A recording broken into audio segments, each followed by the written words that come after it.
ಶ್ರೀ ಸಿದ್ಧಾರೂಢ ಸದ್ಗುರುವೇ ನಮಃ. 43ನೇ ಅಧ್ಯಾಯ.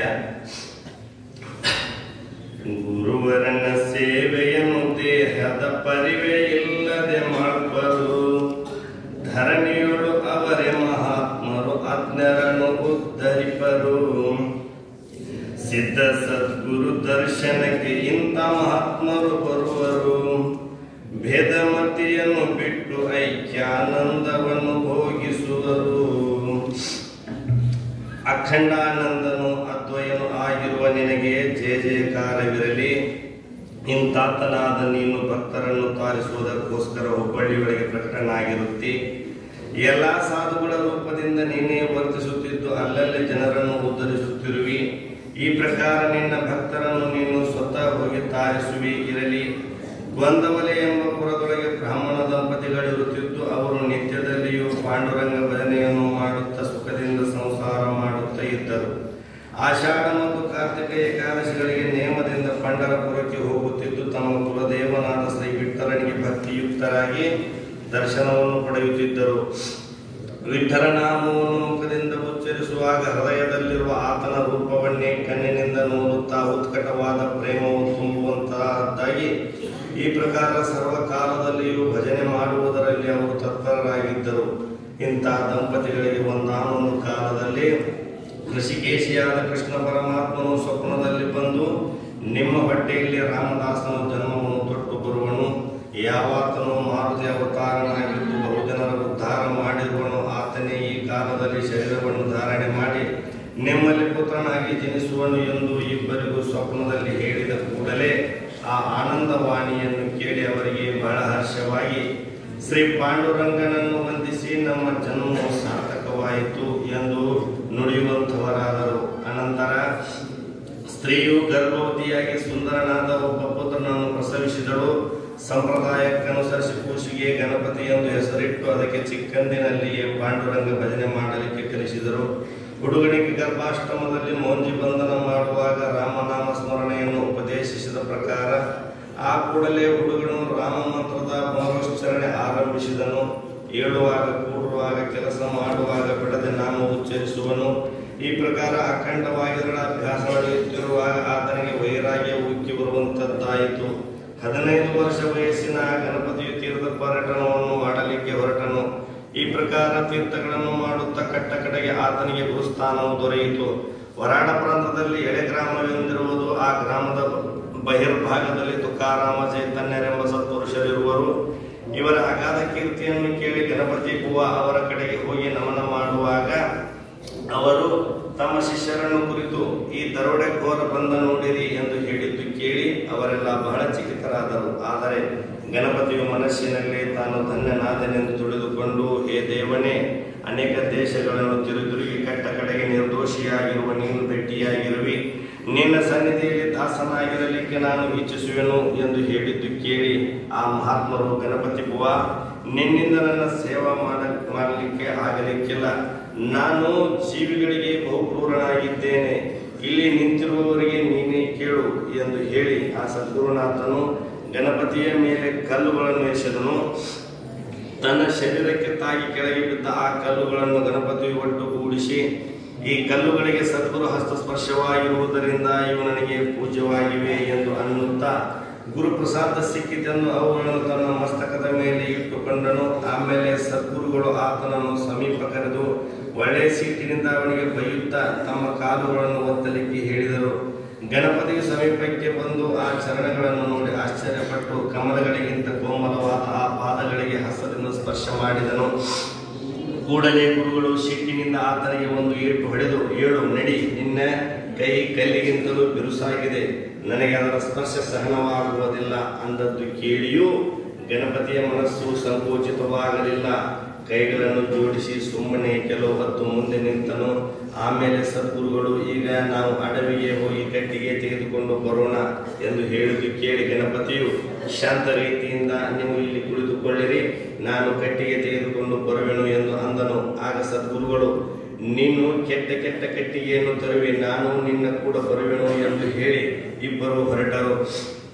ಗುರು ಶಿಷ್ಯರಿಬ್ಬರು ಅಡವಿಗೆ ಹೋಗಿ ಬಹಳ ಕಟ್ಟಿಗೆಗಳನ್ನು ಕೂಡಿಸಿ ಶಿಷ್ಯನ ದೋತರದಿಂದ ಅವನ್ನು ಕಟ್ಟಿ ಹೊರೆಯನ್ನು ತಲೆಯ ಮೇಲೆ ಗುರುಗಳಿಟ್ಟರು.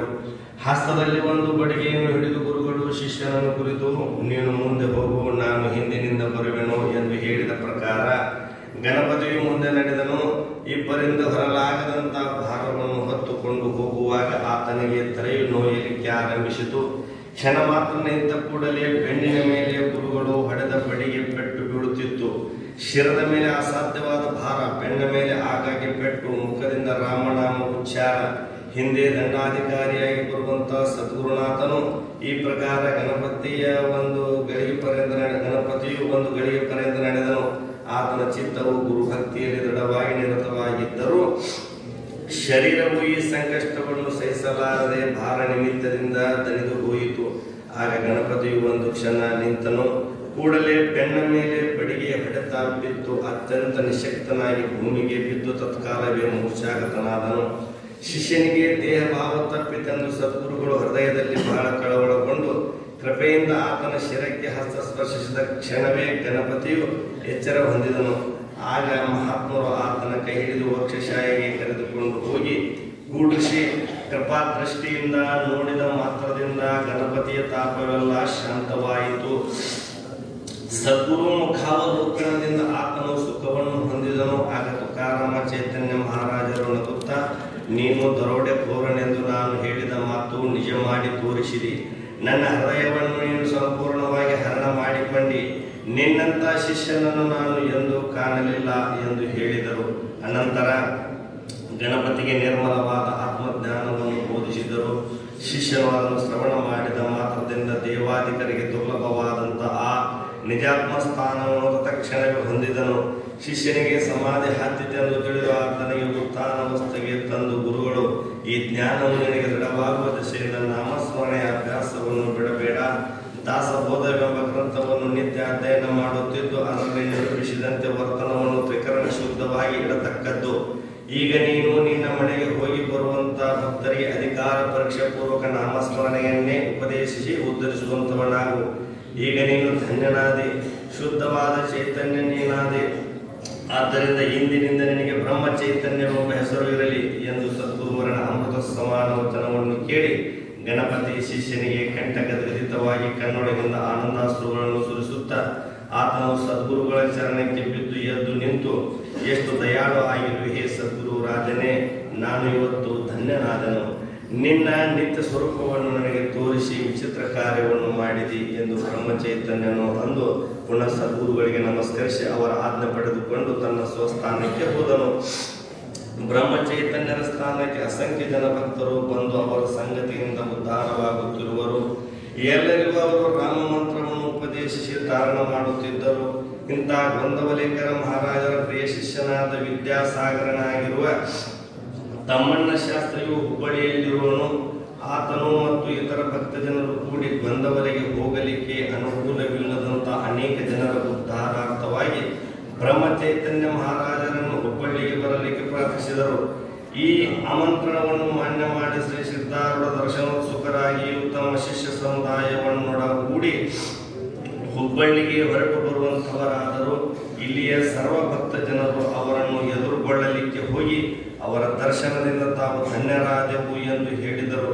ಬ್ರಹ್ಮಚೈತನ್ಯರ ಸನ್ನಿಧಿಯಲ್ಲಿ ಸರ್ವ ಬ್ರಾಹ್ಮಣರು ಬಂದು ಅವರಿಂದ ಮಂತ್ರೋಪದೇಶವನ್ನು ಪಡೆದುಕೊಂಡರು. ಆದರೆ ಅವರು ಮಹಾತ್ಮರನ್ನು ವಿಧಿ ನಿಷೇಧದ ಗೊಂದಲದೊಳಗೆ ಹಾಕಿ ಸಿದ್ಧಾರೂಢರ ಕಡೆಗೆ ಹೋಗಕೊಡಲಿಲ್ಲ.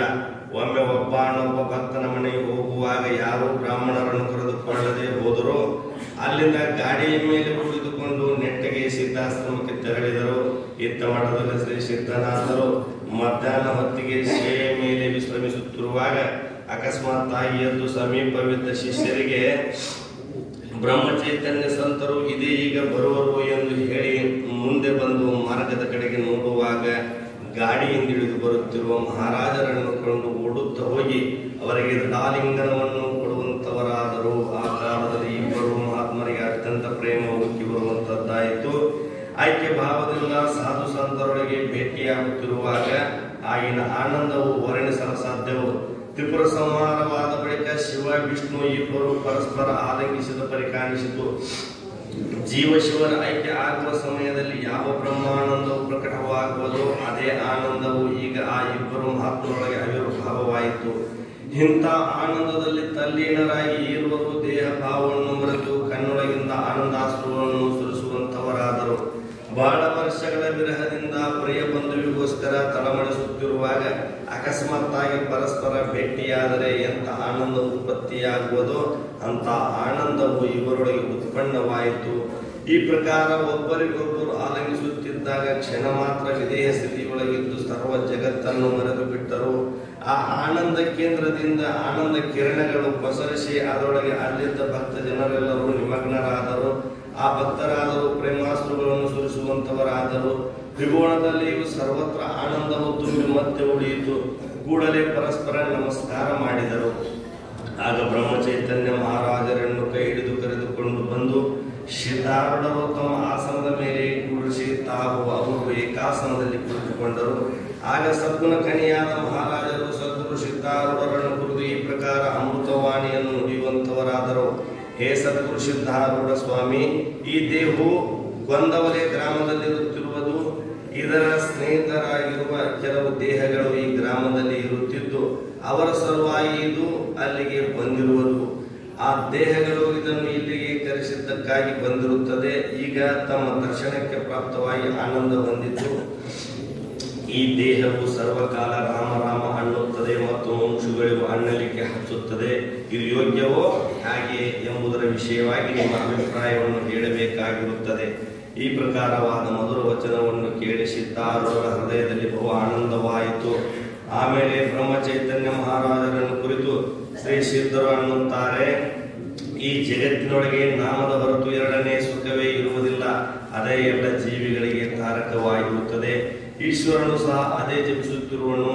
ಈ ದುಃಖಮಯವಾದ ಸಂಸಾರದೊಳಗೆ ನಾಮ ಒಂದೇ ಸಾರಭೂತವಾಗಿದ್ದು ಅದರಿಂದಲೇ ಆ ಸರ್ವೇಶ್ವರನು ಬಂಧಿಸಲ್ಪಟ್ಟು ಭಕ್ತರ ಭಾರವನ್ನೆಲ್ಲ ಆತನೇ ವಹಿಸುತ್ತಿರುವನು. ನಾಮಕ್ಕಿಂತಲೂ ಹೆಚ್ಚಿನ ಸಾಧನವಿಲ್ಲ. ಇತರ ಎಲ್ಲವೂ ಬಂಧನಗಳೇ ಇರುತ್ತವೆ. ನಾಮದಿಂದಲೇ ಸರ್ವರಿಗೂ ಕಾರಣವಾಗುತ್ತದೆ. ನಾನಾದರೂ ಅದನ್ನೇ ಜಪಿಸುತ್ತಿರುವೆನು. ಎಲ್ಲಾ ಭಕ್ತ ಜನರಿಗಾದರೂ ಅದನ್ನೇ ಉಪದೇಶಿಸುತ್ತೇನೆ. ಶಿವರಾತ್ರಿಯ ಉತ್ಸವ ಕಾಲದಲ್ಲಿ ನಾಮದ ಜಪವು ಅಹೋರಾತ್ರಿ 7 ದಿನ ತನಕ ನಡೆಯುತ್ತಿರುವುದು. ರಾಮನಾಮವೇ ಸತ್ಯವೆಂದು ಅಖಿಲ ವೇದಾಂತವು ಗರ್ಜಿಸುತ್ತದೆ. ಸರ್ವಭೂತಾಂತರ್ಗತವಾದ ಆತ್ಮ ರಾಮನಿಗೆ ರಾಮನೆಂಬ ನಾಮಧೇಯವು ಜನರ ಉದ್ಧಾರಾರ್ಥವಾಗಿ ತಮ್ಮ ಅವತಾರವಿರುವುದು. ನಾಮೋಪದೇಶದಿಂದಲೇ ಉದ್ಧಾರ ಮಾಡುತ್ತಿರುವಿರಿ. ಇದಕ್ಕೂ ಹೆಚ್ಚಿನ ಶ್ರೇಯಸ್ಕರವಾದ ಸಂತರ ಕಾರ್ಯವೇ ಇಲ್ಲ. ಸದ್ಗುರು ಸಿದ್ಧಾರೂಢರ ಮುಖದಿಂದ ಈ ಭಾಷಣವನ್ನು ಕೇಳಿ ಬ್ರಹ್ಮಚೈತನ್ಯ ಮಹಾರಾಜರು ಬಹಳ ಆನಂದ ಭರಿತರಾದರು. ಭಕ್ತರೆಲ್ಲರೂ ಆನಂದದಿಂದ ಜಯ ಜಯಕಾರವನ್ನು ಗರ್ಜಿಸಿ ಆ ಇಬ್ಬರೂ ಮಹಾತ್ಮರ ಪಾದಕ್ಕೆ ಬೀಳುವಂತವರಾದರು. ಆಗ ಸ್ತ್ರೀಯರು ಪಂಚಾರತಿಗಳನ್ನು ತೆಗೆದುಕೊಂಡು ಬಂದು ಸುಸ್ವರದಿಂದ ಮಂಗಲ ಪದಗಳನ್ನು ಹಾಡುತ್ತಾ ಇಬ್ಬರಿಗೂ ಬೆಳಗಿದರು. ಎಲ್ಲರಿಗೂ ಅಪರೂಪವಾದ ಆನಂದ ಉಂಟಾಯಿತು. ಅನಂತರ ಮಹಾರಾಜರಿಗೆ ಹಸ್ತ ಹಿಡಿದು ಸಿದ್ಧ ಸದ್ಗುರುಗಳು ಮಠದೊಳಗೆ ಕರೆದುಕೊಂಡು ಹೋಗಿ ಫಲಾಹಾರ ದ್ರವ್ಯಗಳನ್ನು ತಂದು ಅವರ ಮುಂದೆ ಇಡುವಂತವರಾದರು. ಸದ್ಗುರುಗಳು ಸ್ವಹಸ್ತದಿಂದ ಬಾಳೆಹಣ್ಣು ಸುರಿದು ಮಹಾರಾಜರ ಮುಖದಲ್ಲಿ ಹಾಕಿದರು. ಒಬ್ಬರಿಗೊಬ್ಬರು ಈ ಪ್ರಕಾರ ಪರಸ್ಪರ ಪ್ರೇಮ ಗ್ರಾಸ ಹಾಕುತ್ತಾ ಅವರು ಆನಂದದಲ್ಲಿ ರಮಿಸುತ್ತಿದ್ದರು. ಅನಂತರ ಬ್ರಹ್ಮಚೈತನ್ಯ ಮಹಾರಾಜರು ಸಿದ್ಧಾರೂಢರ ನಿರೂಪವನ್ನು ಪಡೆದುಕೊಂಡು ಹೊರಟು ಹೋದರು. ಆಗ ಸಚ್ಚಿದಾನಂದ ಶಾಸ್ತ್ರಿಯು ಇವರನ್ನು ಕಂಡು, ಹೇ ಸದ್ಗುರುವೇ, ನಿನ್ನ ಹಂತವನ್ನು ಹರಿಹರರಾದರೂ ತಿಳಿಯಲಾರರು. ಶ್ರೀ ಸಿದ್ಧಾರೂಢ ಯತಿಗಳಿಗೆ ಭೇಟಿಯಾದಿರಿ. ನನಗೆ ಸಂತರ ಮಹಿಮಾ ತಿಳಿಯದು ಎಂದು ಸದ್ಭಾವದಿಂದ ನಿಮಗೆ ಕೇಳುತ್ತೇನೆ. ಸದ್ಗುರು ಸಿದ್ಧಾರೂಢರು ಹೇಗಿರುವರು ಎಂಬ ವಿಷಯವನ್ನು ಕೃಪೆ ಮಾಡಿ ನನಗೆ ಹೇಳಬೇಕಾಗಿ ಪ್ರಾರ್ಥಿಸುವೆನು ಎಂದು ನುಡಿದನು. ಅದಕ್ಕೆ ಮಂಗಳಧಾಮನಾಗಿಯೂ ಯಾವಾತನ ಹೃದಯವು ರಾಮನೇ ತಾನಾಗಿಯೂ ಇರುವ ಆ ಮಹಾತ್ಮರು ಜ್ಞಾನೋತ್ತಮರಾಗಿರುವ ಸಿದ್ಧಾರೂಢರ ರೂಪದಿಂದ ಸಾಕ್ಷಾತ್ ಜ್ಞಾನೇಶ್ವರರೇ ಅವತರಿಸಿದ್ದಾರೆ. ಪೂರ್ವದಲ್ಲಿ ಮಹಾರಾಷ್ಟ್ರ ದೇಶದಲ್ಲಿ ಅವತಾರವಾಯಿತು.